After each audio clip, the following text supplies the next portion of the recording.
Syekh Utsaimin pernah ditanya dengan pertanyaan yang semisal dengan ini. Orang yang di malam hari suka begadang, nonton bola, MotoGP dan semisal dengannya, sehingga selalu bangunnya terlambat, sudah menjadi kebiasaannya. Sementara dia mampu berusaha untuk bangun tepat waktu, ada alarm orang yang dia bangunkan, tapi gak mau dia lakukan.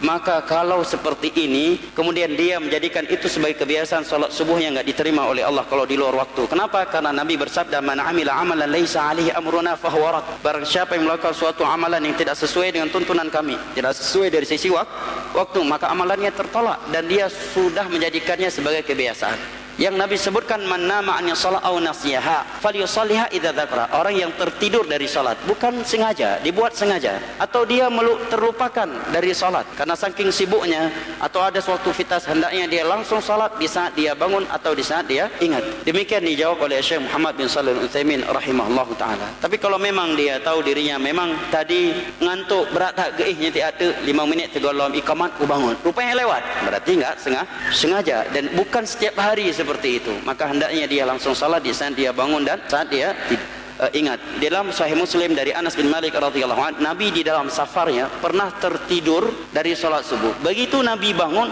matahari sudah di atas kepala mereka. Maka Nabi memerintahkan Bilal untuk mengumandangkan azan. Setelah itu Nabi dan para sahabatnya salat sunnah 2 rakaat antara azan dan iqamah. Setelah itu Nabi salat subuh berjamaah bersama mereka. Zaman matahari sudah menimpa wajah-wajah mereka karena tertidur. Maka kalau kita tidur salat subuh, enggak usah buru-buru salat wajib dulu, salat sunnah aja dulu. Azan dan iqamah menurut pendapat yang kuat tetap disyariatkan. Bahkan Abdullah bin Umar berpendapat untuk wanita pun dianjurkan karena dia zikir. Cuma kalau dia sendirian enggak usah keras, cukup dia sendiri yang mendengarnya. Allahu Akbar, Allahu Akbar, Allahu Akbar. Setelah selesai dia salat sunnah 2 rakaat, kemudian iqamah dia salat subuh, sebagaimana dalam hadis Anas bin Malik radhiyallahu anhu tadi di atas. Nah, wallahu a'lam bishawab.